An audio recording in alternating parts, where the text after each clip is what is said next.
Toppers club IAS academy में सभी छात्र छात्राओं का स्वागत है। आशा है आप अच्छे होंगे और परिवार सहित खुश होंगे।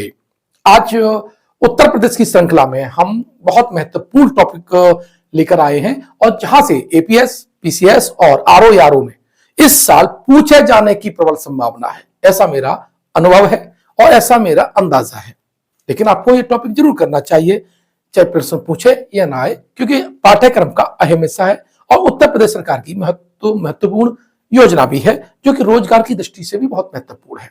इसीलिए ऐसी जो योजनाएं, जैसे आज जो डिस्कस करूंगा मैं, एक जनपद एक उत्पाद योजना अत्यंत महत्वपूर्ण है। प्री में नहीं आएगा तो मेंस में आएगा, लेकिन प्रश्न पूछे जाने की प्रबल संभावना है। ठीक है, वीडियो को शुरू से लेकर एंड तक देखिएगा और 75 जिले के जो प्रोडक्ट हैं एक ही वीडियो में मैं पूरा कंप्लीट करा दूंगा और 5-6 बार इसे फास्ट मोड में लगा के देख लीजिएगा और पीडीएफ मेरे टेलीग्राम ग्रुप से डाउनलोड कर लीजिएगा। आराम से आपका ये कंप्लीट हो जाएगा। चलिए बात कर रहे हैं ओडीओपी कार्यक्रम, वन डिस्ट्रिक्ट वन प्रोग्राम की। एक जिला एक उत्पाद योजना, इस कार्यक्रम की जो शुरुआत है वो 24 जनवरी 2018 को उत्तर प्रदेश जो दिवस होता है उस पर इसकी स्थापना की गई, इसको आरंभ किया गया और इसे आरंभ किया था योगी आदित्यनाथ ने, जो कि हमारे स्टेट के क्या है, चीफ मिनिस्टर हैं। उत्तर प्रदेश सरकार की इस परियोजना का उद्देश्य जिला स्तर पर रोजगार पैदा करते हुए उत्तर प्रदेश के स्वदेशी और विशिष्ट उत्पाद शिल्पों की अधिक दृश्यता और बिक्री को प्रोत्साहित करना है। यही बात बहुत महत्वपूर्ण है। सीधा डिट्टो पूछ सकता है उद्देश्य को, कथन कारण में पूछ सकता है, तो आपको यह पूरा समझना चाहिए क्या है कि जिला स्तर पर रोजगार पैदा करना और जो वहां का जो स्वदेशी शिल्प है जिसके लिए वो जिला विख्यात है उसे मार्केट में लाना, ज्यादा से ज्यादा लोगों को दिखे और उसे खरीदारी हो, और जो क्षेत्रीय स्तर पर उसमें जो लोग रोजगार में लगे हुए हैं तो वो अपने इस रोजगार को और बृहद रूप से बढ़ा सके। इस परियोजना में उत्तर प्रदेश के प्रत्येक जिले से एक विशेष उत्पाद का चयन किया जाता है। ओडीओपी के तहत चयनित उत्पाद पारंपरिक रूप से उस विशेष जिले के अपने उत्पादन और विनिर्माण के लिए प्रसिद्ध हैं। बहुत महत्वपूर्ण है। अगर मेंस में सीधा लिखना है, इन बातों को लिख देंगे तो आप कोर जो एरिया है इस परियोजना का वो आप एग्जामिनर को समझा देंगे। कार्यक्रम के उद्देश्य क्या है, यह सरकारी वेबसाइट पर बिल्कुल एज इट ऐसे लिखा हुआ है और मैंने आपको वही दिया है ताकि कहीं भी कोई गुंजाइश ना रहे। स्थानीय शिल्प कौशल का सुरक्षित संरक्षण एवं विकास और कला का प्रचार प्रसार करना, यानी जो शिल्प क्षेत्र स्तर पर, जिला स्तर पर मौजूद है उसको आगे बढ़ाना है, संरक्षण भी करना है ताकि वो जो उत्पादन है, वो जो उसकी शिल्प परंपरा है वो कहीं खत्म ना हो जाए। युवाओं को रोजगार प्रदान करे और राज्य में प्रतिस्पर्धी पारिस्थितिकी तंत्र को बढ़ावा दे। शब्दावली बहुत महत्वपूर्ण है। क्षमता निर्माण और स्थानीय कौशल के को बढ़ावा देना, साथ ही राज्य में आय और स्थानीय रोजगार में सुधार करके पलायन को रोकना। हमारे यूपी के बहुत से लोग अन्य स्टेट में जाते हैं, जैसे यूपी वाले भैया कहा जाता है हाँ महाराष्ट्र में नौकरी करने जाते हैं, गुजरात जाते हैं। तो जो योगी आदित्यनाथ हैं उन्होंने ये संकल्पना की कि देखो भाई, हमारे यहाँ के जो बेरोजगार युवक हैं वो अपने यहाँ ही रोजगार लें, अपने जिले में ही वो अपना एक बिजनेस को शुरुआत करें। इसके लिए सरकार आपको हेल्प करेगी और उसी के लिए ये योजना भी बनाई गई है। उत्पाद की गुणवत्ता और कौशल विकास में सुधार करना भी इसका लक्ष्य है। चयनित उत्पादों को समग्र निर्यात बढ़ाएं, मतलब यहाँ की बनी हुई चीजों को इस प्रदेश से बाहर और अंतरराष्ट्रीय स्तर पर भी बेचा जाए। संरचित दृष्टिकोण के साथ ओडीओपी उत्पादों को वैश्विक स्तर पर बढ़ावा देना। ठीक है, ये क्या थे इस योजना के उद्देश्य थे। अब यहां से जो बच्चों प्रश्न बनेगा, जिले का कौन सा उत्पाद है और वो कूट मिलान में पूछा जा सकता है। अब तक ये दो पीपीटी थी, इसमें योजना कब स्टार्ट हुई, किसने स्टार्ट की और इसका उद्देश्य क्या है। तो ये थ्योरेटिकल और कंसेप्ट वाले प्रश्न में पूछेगा और फैक्ट बेस्ड जो क्वेश्चन पूछेगा वो एक जिला और एक उत्पाद, उसका कूट मिलान करने को देगा, या किस जिले का कौन सा उत्पाद प्रसिद्ध है उस पर टिक लगाने के लिए आपको बोलेगा। तो इसीलिए अगली स्लाइड आपके लिए बहुत महत्वपूर्ण होने जा रही है। देखिए, सबसे पहले हम बात करें सुल्तानपुर की। सुल्तानपुर में क्या है, मूज उत्पाद। मूज आप जानते हैं, मूज के पहले जो रोटी की डलिया, ढाल, ये सारी सब जो बना करती थी, बैठने की चटाई, ये सब किसकी बनती थी, ये मूज की बनती थी। सामान रखते थे, शादी में भेजी जाती थी, तो उसके जो उत्पाद है, मूज का जो उत्पाद है, मूज का उत्पाद है, वो कहां है, सुल्तानपुर है। उन्नाव में क्या है, उन्नाव में जरी, और जरी लिखा कैसे था, जरी, जरदोजी, ठीक है। ये कहां पर है बच्चों, ये जो है आपका उन्नाव में है। साथ ही वाराणसी की मैं बात करूं तो बनारस में क्या है, बनारस की सिल्क साड़ी है। बनारसी और सिल्क साड़ी, ध्यान रखिएगा, सिल्क साड़ी है। पान मन लगा देना, खा के पान बनारस वाला, तो तुम उठाओ और ठोक दो, पान नहीं है, क्या है, बनारस की सिल्क साड़ी है। तो ये तीन उत्पाद हो गए किसके, सुल्तानपुर की मूज, उन्नाव का जरी और जरदोजी, और वाराणसी का बच्चों बनारसी सिल्क साड़ी। बात करें तो शाहजहांपुर, शाहजहांपुर में जरी जरदोजी भी है। शामली, शामली में लोह कला है, यानी लोहे के जो प्रोडक्ट है, आयरन के जो प्रोडक्ट है वो है। और सहारनपुर में आपकी लकड़ी की शिल्प कला, लकड़ी की शिल्प कला कहां पर है, सहारनपुर में। और श्रावस्ती में जनजाति शिल्प, यानी जो शेड्यूल्ड ट्राइब्स के जो क्षेत्रीय शिल्प हैं, वो किसके लिए है, वो कहां पर है, श्रावस्ती में है। साथ ही संभल की बात करें तो हस्तशिल्प, और हस्तशिल्प में विशेष करके सींग, सींग और हड्डी से बने उपकरण, ठीक है। कौन शिल्प कला, सींग और हड्डी से है। और अगर मैं काला नमक चावल की मैं बात करूं तो यह सिद्धार्थनगर मोस्ट इंपोर्टेंट है, कई बार पूछा जा चुका है अब तक है। और जो कालीन है वो कहां पर, सीतापुर है। क्या है, कालीन कहां पर है, सीतापुर में है। सोनभद्र में भी कालीन है, सोनभद्र में भी कालीन है। तो ध्यान रखिएगा, कुछ जिले हैं मिलते जुलते हैं, तो एक साथ तो नहीं रखेगा, सेपरेट पूछ सकता है।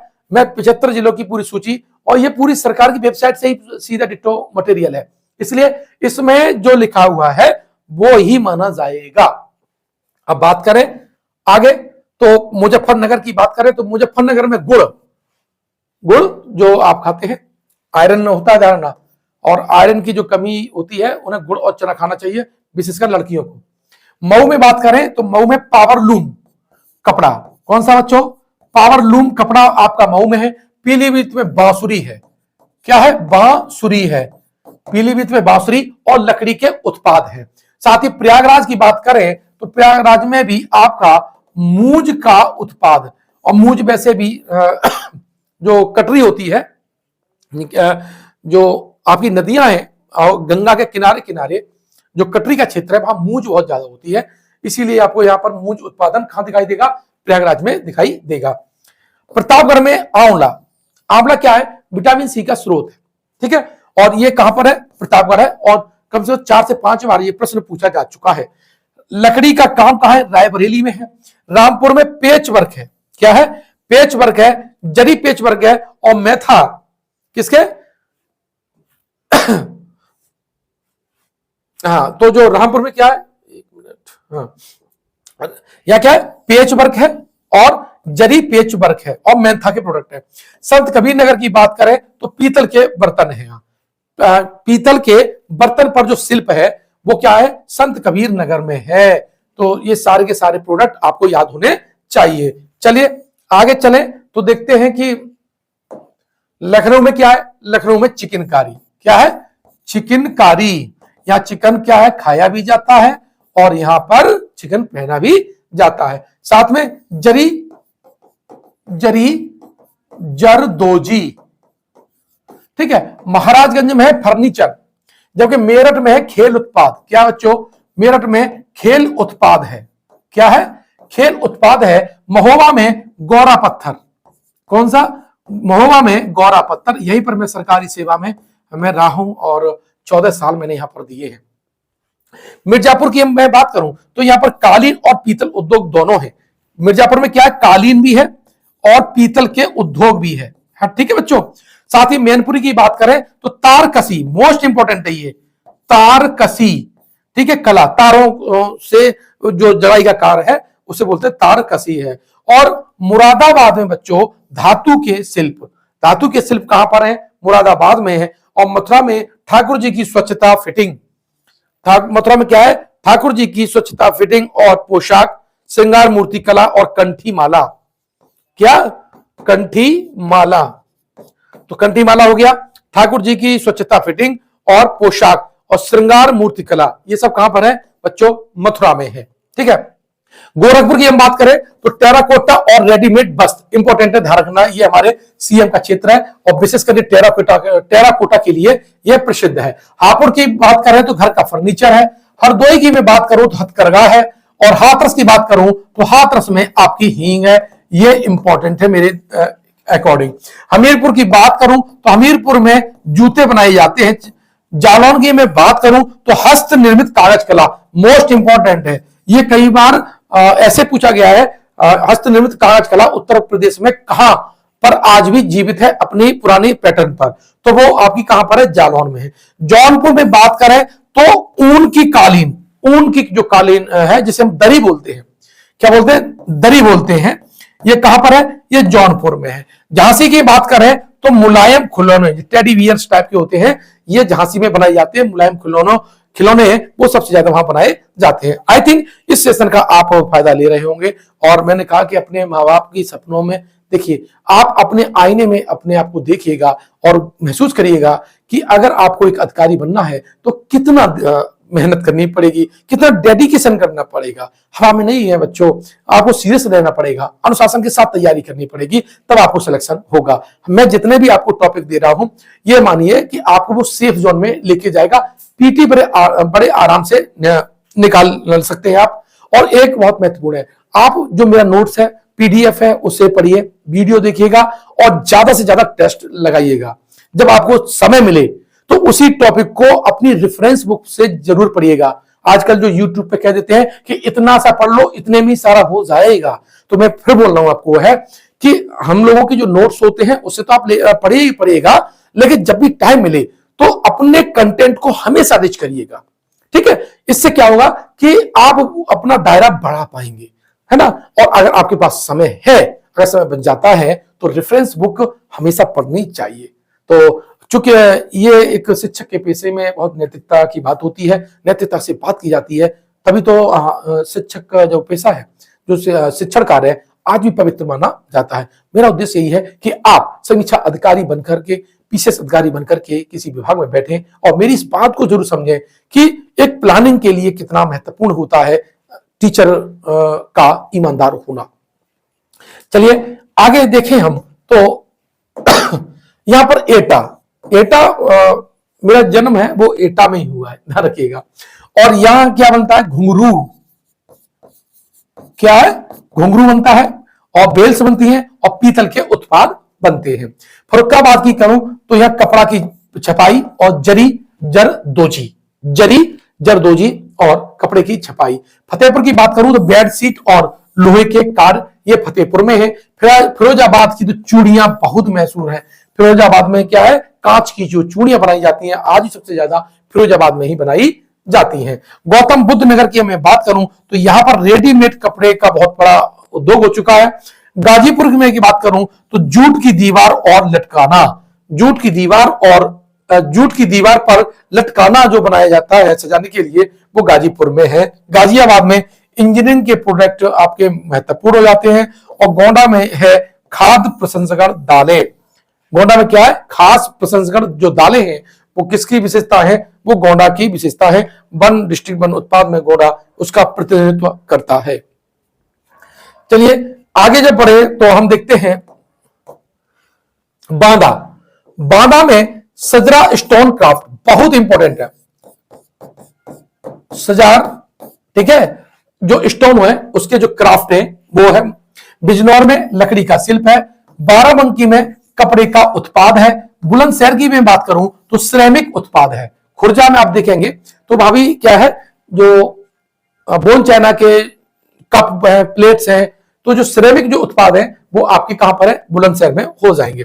चंदौली की बात करूं तो जरी जरदोजी और काला चावल कहां है? चंदौली में भी है।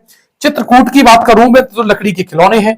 देवरिया की बात करूं तो सजावटी उत्पाद और कढ़ाई एवं बुनाई और रेडीमेड। साथ ही इटावा की मैं बात करूं तो कपड़ा उत्पाद, सिलाई और प्रधान की पर कढ़ाई, यानी कपड़े पर कढ़ाई है, कपड़ा का उत्पाद है। ये कहां का है बच्चों? इटावा का है। देवरिया में क्या बताया मैंने? सजावटी उत्पाद और कढ़ाई बुनाई उत्पाद और रेडीमेड परिधान। अब यहां पर देखें तो शाहजहांपुर है आपका, तो शाहजहांपुर में आपका है जरी जरदोजी। बागपत में क्या है? घर सजाने का सामान। बहराइच में क्या है? ये गेहूं के डंठल, ये इंपॉर्टेंट है, गेहूं के डंठल के बने हुए प्रोडक्ट, हस्तशिल्प और खाद्य प्रसंस्करण, मोस्ट इंपोर्टेंट है, नोट कर लीजिएगा। बरेली में क्या है? जरी जरदोजी, बांस के उत्पाद और स्वर्णकार का उद्योग। तीन चीजें यहां इंपॉर्टेंट हो जाएंगी, जरी जरदोजी, बांस का उत्पाद और स्वर्ण उद्योग। भदोही की मैं बात करूं तो यहां पर कालीन यानी जो दरी बोलते हैं। बलरामपुर की मैं बात करूं तो खाद्य प्रसंस्करण दालें। बस्ती की मैं बात करूं तो लकड़ी के शिल्प और सिरका उत्पाद, ये इंपॉर्टेंट हो जाएगा। सिरका उत्पाद कहां पर है? तो बस्ती में है। और बिंदी, जो लेडीज अपनी बिंदी लगाती हैं, वो कहां है? वो बिंदी है बलिया। ठीक है, अब यहां पर आगरा आ गया, तो आगरा में क्या? चमड़ा उत्पाद है। पत्थर और संगमरमर से निर्मित सभी हस्तशिल्प उत्पाद कहां पर मिलते हैं आपको बच्चों? ये आपको आगरा में मिलते हैं। अमरोहा में ढोलक, संगीत वाद्य यंत्र है, ढोलक जिसे बोलते हैं संगीत की जो वाद्य यंत्र है, और विशेषकर ढोलक कहां मिलती है? अमरोहा में। अलीगढ़ में ताले और धातु की शिल्प। औरैया में खाद्य प्रसंस्करण और विशेषकर कौन सा? देसी घी, यह बहुत महत्वपूर्ण है। अयोध्या में बात करें तो गुड़ है। मूंज उत्पाद कहां पर है? अमेठी में है। कपड़ा उत्पाद कहां पर है? अंबेडकर नगर में है। और काली मिट्टी के बर्तन, मोस्ट इंपोर्टेंट, ये आपके आजमगढ़ में है। कहां पर है? काली मिट्टी के बर्तन आपके बच्चों आजमगढ़ में है। ये कुछ उत्पादों के बारे में जानकारी थी जो मेरी दृष्टि से बहुत महत्वपूर्ण थे। आपने इनको नोट किया होगा और निश्चित रूप से याद भी कर लिया होगा। याद नहीं किया तो 2-3 बार वीडियो लगा के देखिएगा, सारा याद हो जाएगा। ठीक है, तो मैंने आपसे कहा है कि टेलीग्राम ग्रुप में हमारी सारी पीडीएफ आपको मिलती रहेंगी, वहां से उसको नोट कर लीजिएगा। साथ ही अगर आप नोट्स खरीदना चाहते हैं तो हमारी जो एप्लीकेशन है वहां से परचेज कर सकते हैं। लिंक में उसका बटन दे रखा हुआ है, डिस्क्रिप्शन बॉक्स में भी उसका इंट्रोडक्शन है, वहां से जाके आप खरीद लीजिएगा और अपने तैयारी को नया आयाम दीजिएगा। मिलते हैं नेक्स्ट वीडियो में एक नई योजना के साथ। धन्यवाद।